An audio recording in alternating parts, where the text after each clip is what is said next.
이번 주부터 4분기 실적 발표가 본격화됩니다. 지금까지 상황은 나쁘지가 않습니다. 삼성전자가 2019년 4분기에 비해서 영업이익이 2조 가까이 늘어났고요. LG전자도 이익이 크게 증가를 했습니다.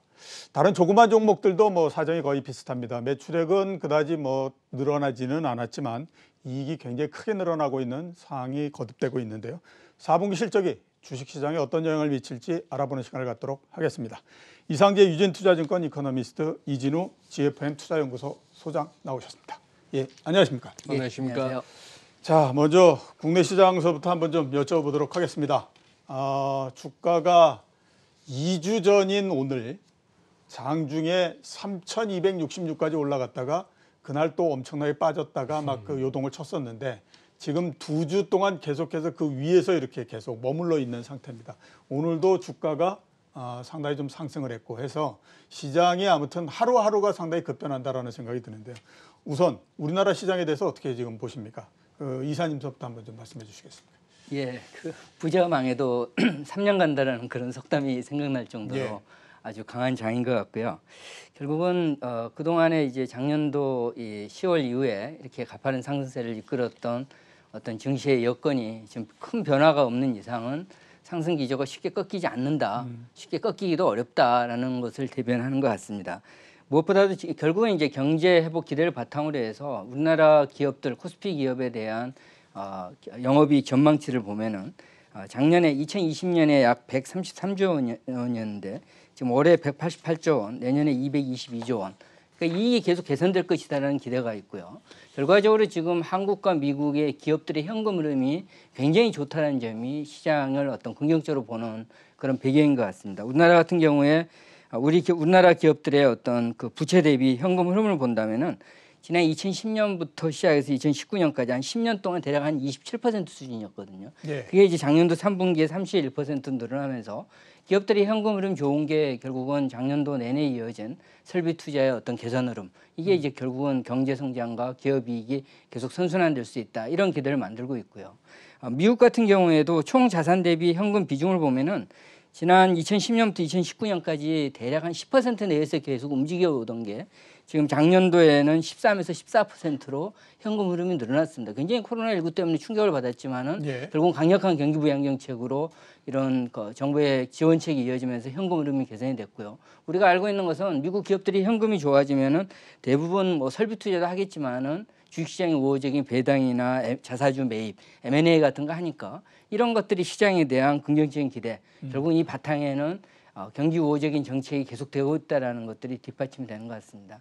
다만 이제 한 가지 좀 조심해야 될 것은 약간 지금 시장이 여전히 강세를 이어가고 있지만은 지난 이번 1월달 들어와서 모습에서 보듯이 이 상당히 고공권에서 변동성이 조금 높아지는 강세장이 나타날 수도 있지만은 의외의 반락장도 크게 나타나는 변동성이 굉장히 확대가 되고 있고요. 또 한 가지는 일부 그동안의 상승 기조를 계속 뒷받침하던 흐름들이 조금 반전되고 있는 변화가 있는 모습도 조금 있습니다. 예. 이런 대표적인 게 결국은 우리가 알고 있는 지난 3개월 동안의 물경 코스피가 1000포인트나 올라왔다는 점이 그렇죠. 예. 굉장히 부담스럽고요. 또 한 가지는 지금 바이든 정부가 추가 경기 부양 정책까지 내놓고 있으면서 경기 회복 기대는 유지가 되고 있지만은 금리가 앞으로 올라갈 것이다라는 거거든요. 준비된 차트를 한 가지 보면서 말씀드리겠습니다. 시장 우리나라 코스피 기업의 PER과 국고채 10년물 금리를 그린 건데요. 이 차트를 보시면 위에 있는 게 코스피의 PER이고 PER이네요. 밑에 있는 게 예. 이제 국채 10년물 금리인데 2010년 이래로 결국은 주식시장의 큰 흐름, 특히 이제 최근의 상승세는 금리의 하락에 의해서 이루어져 왔는데 지금 코스피 쪽에서 PER이 이렇게 급등하기에는 아래쪽에 있는 국고채 10년물 금리가 추세에서 이렇게 돌아서는 모습들, 예. 이런 것들이 상승 기조가 연장은 되고 있지만은 의외로 조금 변동성이 커질 수 있다라는 그런 것들을 보여주고요. 그래서 저희들은 두 가지 측면에서 시장을 내다봅니다.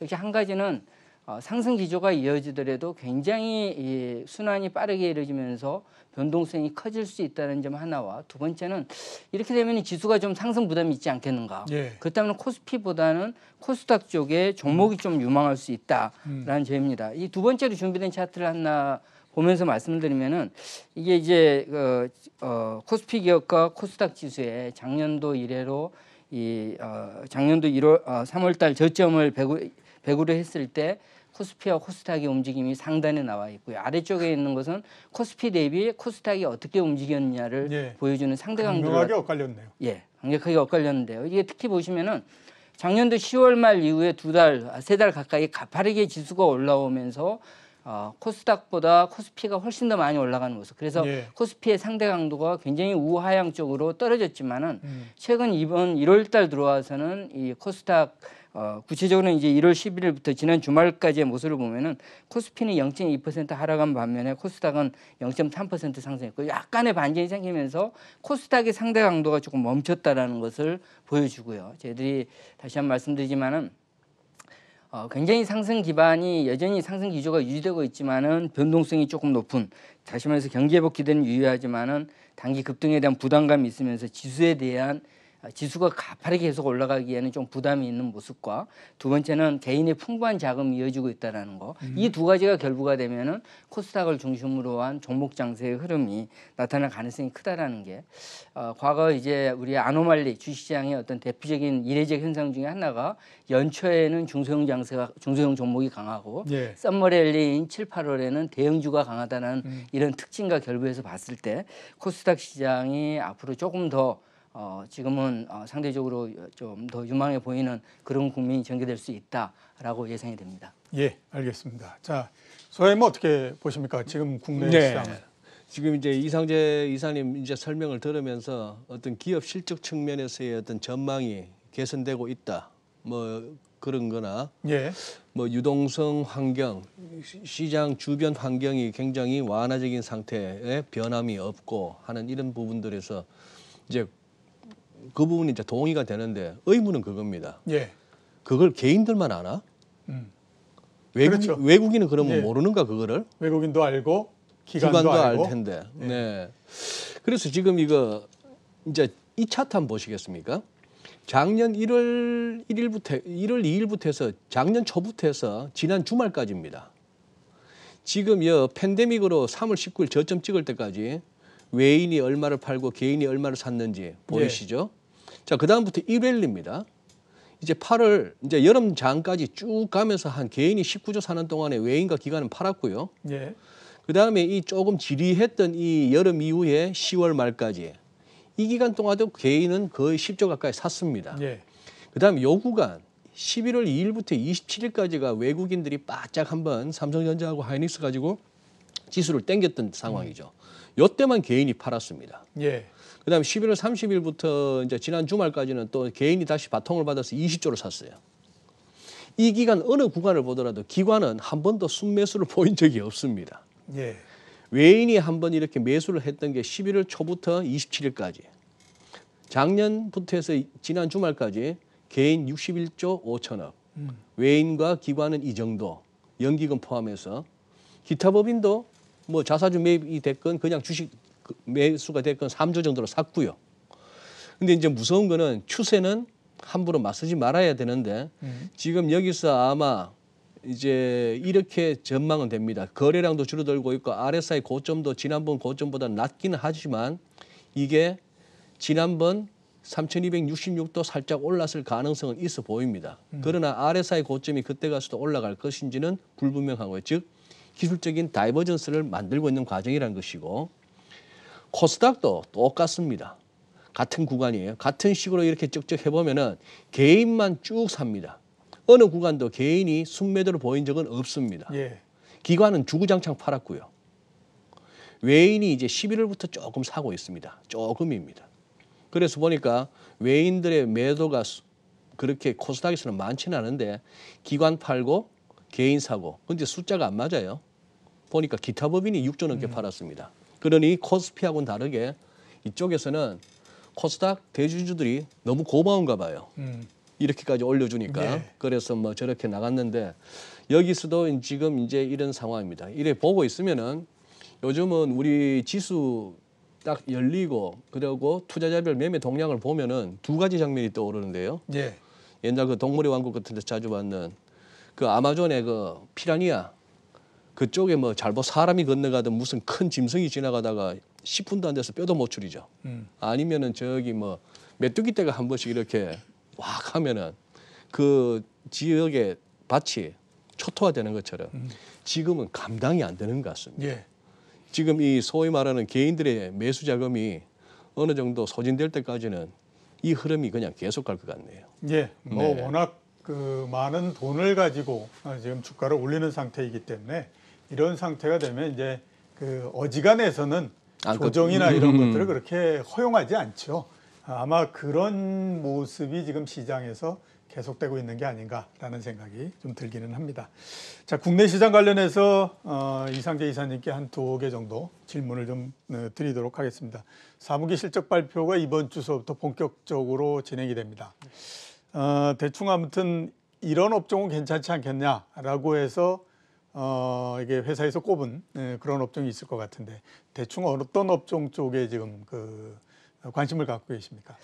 예, 지금 4분기 기업들 실적들이 지금 미국 쪽에서 먼저 나왔는데 굉장히 한 80% 정도가 이미 시장 기대를 넘어서는 예. 상당히 양호한 모습들을 보여주고 있는데요.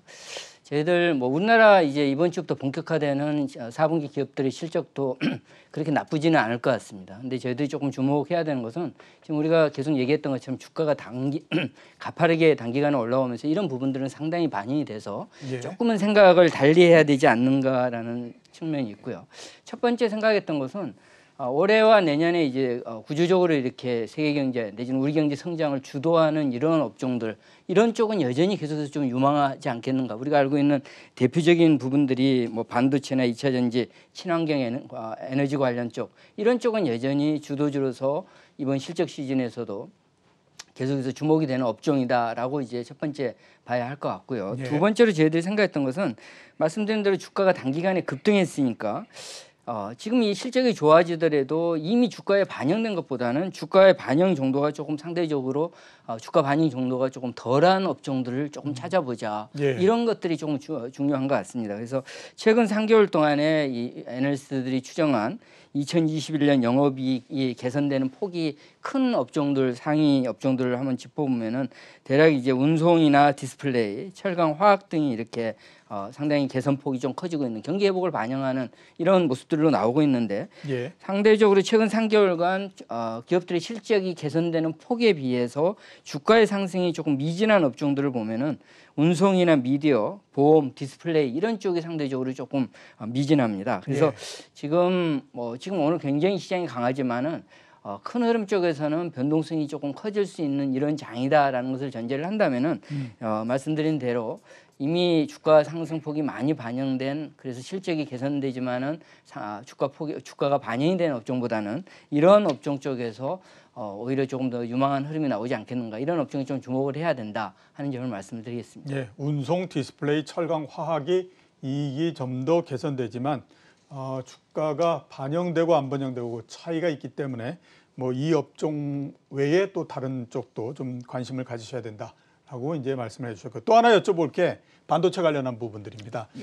지난주에 있었죠. 그 인텔이 그 수주를 넣었다라고 해서 주가가 굉장히 많이 상승할 거라고 생각했었는데 뭐 그 다음 날 보면 주가가 그다지 오르지 못했고요. 그 다음에 또 주말에 나온 뉴스 보면 삼성전자, TSMC, 그 다음에 인텔 해가지고 이익률을 이렇게 비교를 해보면 삼성전자가 한 2년 전, 3년 전 때 가장 높다가 지금은 3위 정도로 이렇게 내려앉았다 이 얘기를 합니다. 그러니까 그만큼 보면 반도체 주식에 대해서 우리 굉장히 지금 기대하는데 부담 요인도 있다라는 그 의미가 될 텐데 반도체 주가가 다시 오를 수 있을 거라고 보십니까? 어떻게 판단하십니까? 예, 그 디램 익스체인지에서 발표하는 이 반도체 이 지수를 보면은 최근에 지금 계속 가파르게 상승하는 게 예. 아무래도 지금 삼성전자를 움직이는 가장 큰 축이 전에는 이제 모바일 쪽이었지만은 지금은 이제 디램 반도체 가격 쪽이 좀 큰 핵심이다라는 점을 감안하면은 이쪽에 기반이 계속 상승하고 있다는 점에서 반도체의 추가 상승 여력은 조금 있지 않는가라는 게 저희들의 판단이고요. 예.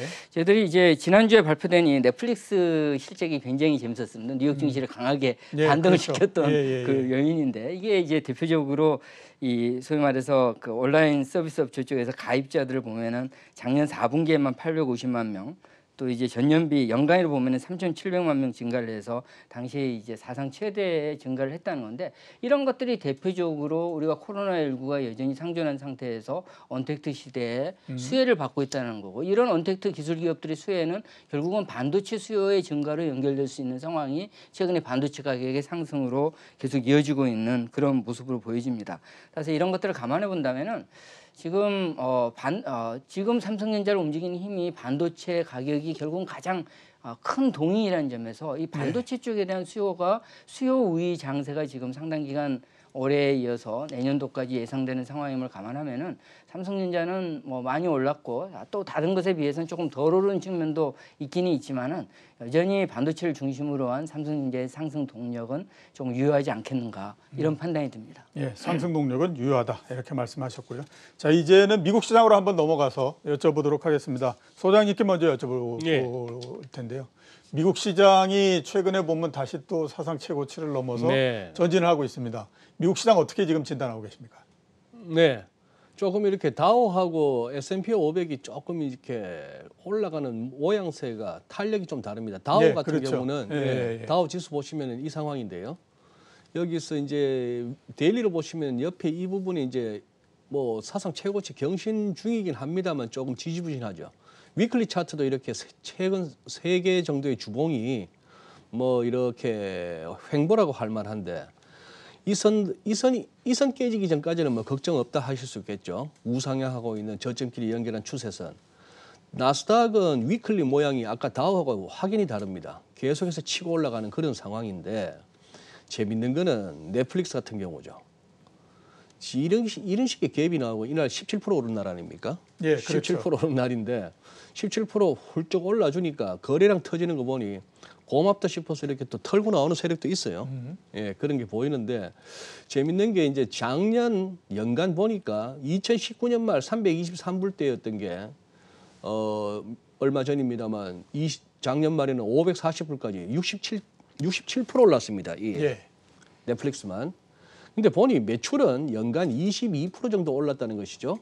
22% 정도 매출 올랐는데 그러니 지금 이거는 돈의 힘이다. 거기다가 또 자사주 매입 얘기까지도 하고 이런 식이니까 갑니다. 그런데 이제 궁금한 게 지금 이렇게 아마존닷컴, 페이스북 이번 주에 이런 소위 말하는 빵 기업들의 실적 발표가 있는 거 아닙니까? 예. 보시면은 아마존 9월 초 그리고 페이스북 같은 경우에 8월 말 이렇게 해서 이때 이 고점을 갖다 아직 회복 못하고 있습니다. 이 시가 총액 상위 종목들은. 그럼에도 불구하고 나스닥이 이렇게 쭉쭉쭉쭉 올라오고 있었다는 얘기는 우리가 빵빵 했던 이쪽보다도 그 주변 주식들이 이제 기술주 중에 이제 치고 올라왔다는 것이죠. 테슬라의 역할도 컸고. 자, 그런 식이라서 이번 주는 아무래도 요 이른바 빵으로 대별되는 이쪽 주식들이 실적 나오고 나서 지난 여름이나 가을 초가을에 봤던 고점을 올라서는 정도까지 랠리가 가능한가? 아니면은 지난번 고점 근처에서 좀 버거워하는가? 요 부분을 한번 좀 살펴보실 필요가 있겠습니다. 예, 그 말씀을 하셨으니까 뭐 계속해서 질문을 드리도록 하겠습니다. 그 빅테크 기업들의 향방이 미국 시장에 굉장히 중요할 수밖에 없습니다. 근데 지난주는 그래도 성공적이었습니다. 그 취임식이 있는 날서부터 날 아무튼 주가 굉장히 많이 올랐고 그다음에 지금도 그 연장선상에서 계속해서 주가가 나쁘지 않은 상태인데 그러다 보니까 지난 한 달 정도에 걸쳐 있었던 소강 상태를 빅테크 기업들이 깨고 올라가는 그런 그 상황이 됐고 말씀하셨던 것처럼 이번 주에 실적 발표가 있는데 실적이 괜찮으면 아마 이게 계속해서 상승을 하면서 미국 시장의 모양을 바꾸고 그러면 우리나라 시장의 모양도 바뀌고 이런 형태가 될 거다라고 하는 기대가 상당히 있는 상태이거든요. 그럴 수 있는 가능성이 있다라고 보십니까? 어떻게 보십니까? 그 빅테크 기업들의 실적이 나오면서 앞으로 이 회사들의 주가는 어떻게 될 걸로 지금 전망하십니까? 그러니까요. 그래서 지금 이 어떤 시장의 전망을 두고 이런저런 얘기들이 있었던 게 무슨 의미가 있나 싶은 게 블루웨이브가 실현되면은 빅테크 기업들한테 불리하다. 뭐 이런 얘기들이 있었습니다. 뭐 규제가 강화될 것이고 법인세가 올라갈 것이고. 근데 그런 전망이 무색하죠. 지금 현재 어쨌거나 뭐 블루웨이브라고 인정해줘야 되는 상황이죠. 그런 상황인데 또 이런 어떤 전망이 더 무색한 거는 그럼 우리도 한번 살펴보시죠. 예. 현대차 한번 보시죠. 현대차가 1월 들어서만 이 고점 찍었는 날 1월 들어서만 50%입니다. 예. 이게 지금 조금 차익 실현 나오면서 지난 주말 34%까지 내려왔습니다만 그런 상황이죠. 그런데 현대차만 얘기할 게 아니에요. 기아차는 더 좋습니다. 예. 1월 들어서 60%입니다. 지금 오늘 아침엔 거의 41%대. 자, 이런 상황. 기다리니까 오네요. 참 오래 기다렸습니다. 그죠? 오래 기다렸고 여기서 기술적으로 자꾸 다이버전스 이런 얘기를 안 할 수가 없는 게 이때도 보시면 이 RSI에서 나타난 이 다이버전스는 오랜 또 인고의 세월을 기다리게 합니다. RSI가 이 정도 왔을 때 매수 좋았습니다. 뭐 LG화학 좋습니다. 1월 들어서 벌써 뭐 27% 갔다가 18%대인데 작년 3월 19일 23만 원에서 105만 원 찍었으니까 4.57배입니다. 예. 얘만 얘기할 거 아니라니까요. OCI 한번 가져와 봤습니다. 참 인고의 세월이 있었습니다. 이때도 다이버전스였고 이때는 더 큰 다이버전스였습니다. 그랬더니만 정말 오랜 세월을 기다려야 했습니다. 한 8, 9년을 기다렸더니만 작년 3월 19일 26,450원에서 이번에 찍은 고점이 11만 7천인데 4.42배. 뭐 LG화학에 못할 게 뭐 있습니까? 지금 이 장에서 어디가 주도주, 어디가 뭐 주변주, 어디가 뭐 성장주, 가치주 의미가 없습니다. 지금 그렇죠. 이거는 무조건 유동성 장인 거죠. 네. 지금 주가 움직이는 거를 봐서는 뭐 유동성 장세의 모양은 명확하게 계속해서 명확합니다. 드러나고 있고 네. 그만큼 주가의 변동성이나 주가의 상승 이것도 굉장히 빠르게 진행이 될 수밖에 없는 거니까요. 원래 뭐 얼마 전까지 한번 생각해 보시면 증자하면 주가는 떨어진다라고 하는 것이 일반적이었지 않습니까? 근데 이런 상태에서는 증자를 해도 주가는 올라갑니다. 왜냐하면 증자를 해서 저 권리락이 되고 해서 하게 되면 가격이 갑자기 내려가기 때문에 그게 굉장히 이 플러스다라는 생각들을 가지고 이제 접근하기 때문에 지금은 모든 악재나 모든 재료들이 다 호재가 되는 그런 형태다라고 볼 수가 있지 않을까라는 생각이 듭니다. 자, 이사님께도 여쭤봐야 될 것 같습니다. 미국 시장에 대해서는 어떻게 지금 진단하고 계십니까?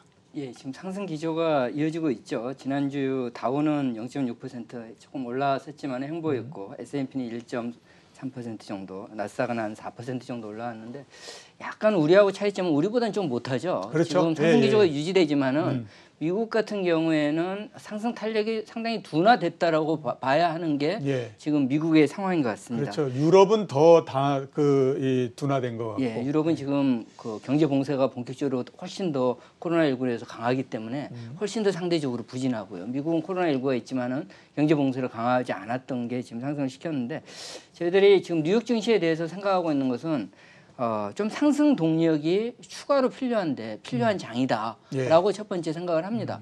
지금 이미 경기 부양 정책이나 이런 쪽들이 나왔지만은 결국은 그 가장 작년과 올해 들어와서의 큰 차이점은 과거에는 경기 부양 정책이 경기 회복 쪽으로만 영향을 미쳤었는데 지금 이제 경기 부양 기대가 경기 회복뿐만이 아니라 금리 상승까지 인플레를 자극하는 것까지 같이 가고 있는 상황이고요. 따라서 이제 뭐니 해도 이번 주에 있는 FOMC 회의에서 미국 FOMC 회의에서 다시 한번 유동성 공급을 계속해서 공급을 하겠다라는 확인이 조금 필요하다. 이 재료가 좀 필요하다라는 건데 지금 시장의 기대는 그렇게 녹록지는 않습니다. 최소한 이 통화 완화 기조를 후퇴한다라는 이런 고춧가루를 뿌리지는 않겠지만은 추가적으로 돈을 풀겠다라는 말까지는 조금 안 나오는 그게 지금 그것까지는 대표적인 게 이제 금리 상승을 억제하기 위해서 소위 말해서 장기 수익률 제어 곡선 같은 이런 정책들 유사한 것들을 내놓을 가능성은 좀 적다라는 게 아무래도 지금 추가 동력이 조금 제한된 게 뉴욕 증시 상승이 이렇게 둔화되는 모습으로 나온 것 같고요. 조금 더 우려되는 것은 파월 의장이 지난주 발언에서도 시장이 우려했던 것에 비해서는 계속해서 비둘기파적인 모습을 유지를 해서 그나마 상승 기조를 유지시켰는데 이번 1월 FOMC 회의 기자회견에서 조금이라도 파월 의장이 경제가 정상화되면은 통화 정책의 정상화에 조금 나설 수 있다는 이런 얘기를 조금이라도 보여준다면은 뉴욕 증시가 상당히 타격을 받을 수 있는 여지. 그래서 조금은 불안감, 신중함을 가지고 이번 주에 있는 미국 FOMC 회의를 지켜봐야 하는 상황. 이 추가 동력이 만들어지기는 조금 어려운 상황이다라는 거고요. 두 번째는 이제 미국 기업들 실적이 좋아지고 있는데 조금 차이점은 뭐냐면은 기대치는 높아지고 있습니다. 12개월 선행 EPS의 증가 속도는 높아지고 있는데 반대로 지금 이진우 소장님 말씀하신 대로 이 세일즈 판매는 못 늘어나고 있고요.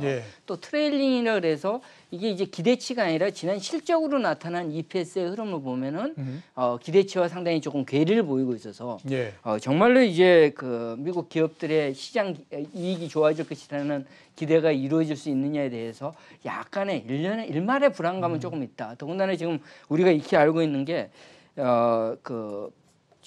앨런 이번 미 재무장관으로 이제 지명된 분이 지난주에 이제 추가 자료를 대해서 얘기를 했던 것은 증세에 대해서 충분히 할 수 있다. 법인세 인상이나 고소득층에 대한 소득세 인상을 할 수 있다라는 발언을 해서 결국은 이런 부분과 더불어서 장기 시장 금리의 상승이 나타나게 된다면은 상당 부분 뉴욕 증시 쪽의 강세 기조가 바로 급격히 꺾이지는 않겠지만은 최소한 우리는 지금 워낙 개인 자금 힘으로 더 강하게 간 데 비해서 뉴욕 증시는 먼저 조금 이런 점들 경계 신호에 대해서 인식을 하고 있다는 점을 뉴욕 증시가 최근에 좀 보여주고 있는 게 아닌가. 이건 우리 시장에도 좀 시사하는 바가 있다라고 보여집니다. 예, 알겠습니다. 말씀을 하셨으니까 한번 여쭤보도록 하겠습니다. 12월 들어서 미국 경제를 한번 우리가 판단해 봐야 될 것 같은데요. 제가 보기에는 나오는 수치 자체가 그다지 만족스럽지는 않다라는 생각이 듭니다. 우선 이제 고용 쪽도 그다지 좋지는 않은 것 같아요. 원래 이제 신규 실업 수당 청구 건수가 이렇게 떨어졌을 때는 한 70만 건까지 떨어졌지 않습니까? 근데 최근에 보면 다시 90만 건까지 올라가 있는 상태예요. 그러면 계속해서 고용이 호전될 거다라고 하는 전망하고는 조금 다른 형태로서 움직이고 있는 것 같고요. 그렇게 되다 보니까 또 미국의 소비도 상당히 부진한 그런 상태입니다. 지금 미국 경제 상황을 어떻게 지금 판단을 하고 계십니까? 예, 이번 주에 지금 미국 경제를 보여주는 이제 두 가지 중요한 지표가 발표가 됩니다. 한 가지는 4분기 미국 GDP가 발표가 되고요. 또 한 가지는 이제 12월 미국 개인 소비 지출과 개인 소득 데이터가 발표가 되니까 우리가 알고 있는 작년 12월이면은 9천억 달러의 추가 부양 정책이 투입이 안 됐던 시기 그리고 경기 부양 정책이 지연이 되면서 개인 소득들이 계속 위축이 됐고 또 코로나19 확산으로 인해서 이 고용시장이 다시 악화되는 모습들 11월에 이어서 12월도 이렇게 악화되는 모습들을 이제 봤던 지표들이 지금 나오게 되는데요.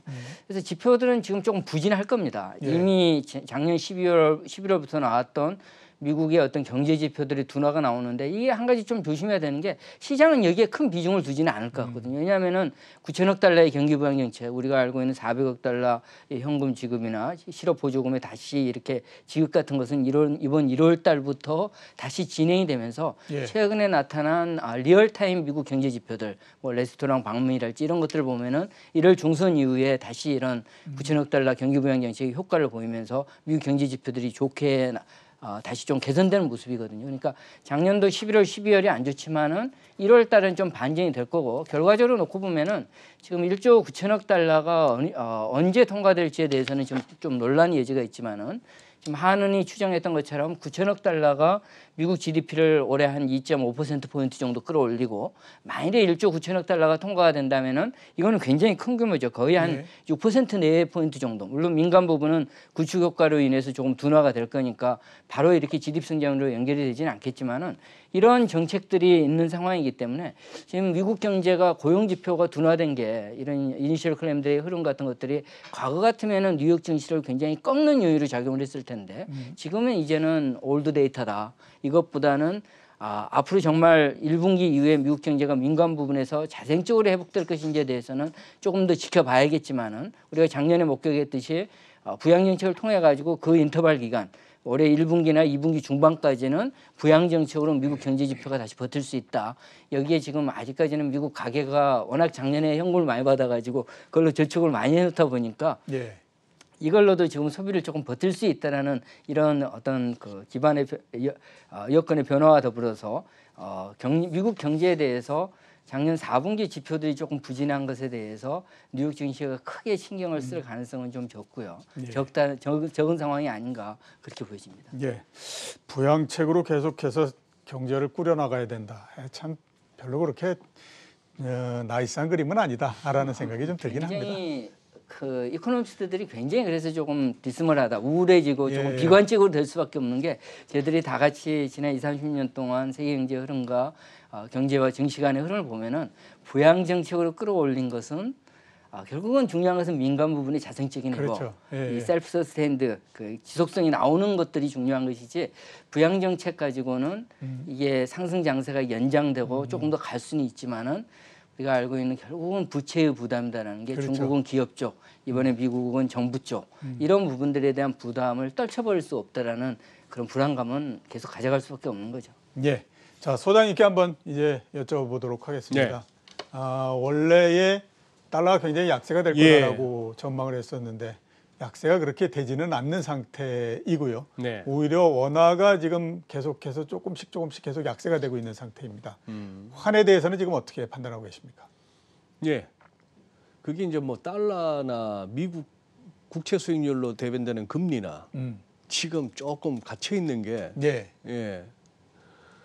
그 제니 옐런 쪽에서 말하는 액트 빅, 통 크게 재정 부양하자. 이거는 미국 금리 올라야죠. 그렇죠. 국채 수익률 예, 올라야 예. 되죠. 근데 그걸 못 오르게 잡아 당겨 주는 게 연준입니다. 어저께는 우리가 사줄 게 아닙니까? 그런 상황이고.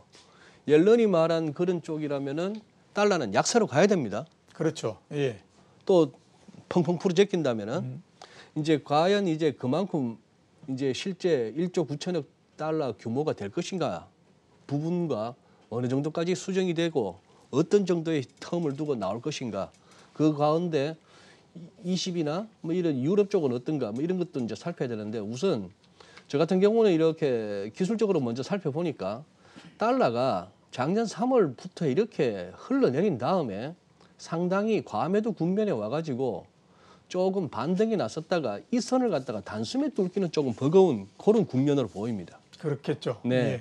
위클리로 보면은 어쨌거나 이렇게 조금 이제 바닥은 다지는 모습은 나오고 있습니다만 워낙에 현재로서는 치고 올라갈 힘은 없는 그런 상황인데다가 또 하나 재밌는 거는 이 우리 원화하고 위안화의 동조화가 좀 약화되는 느낌입니다.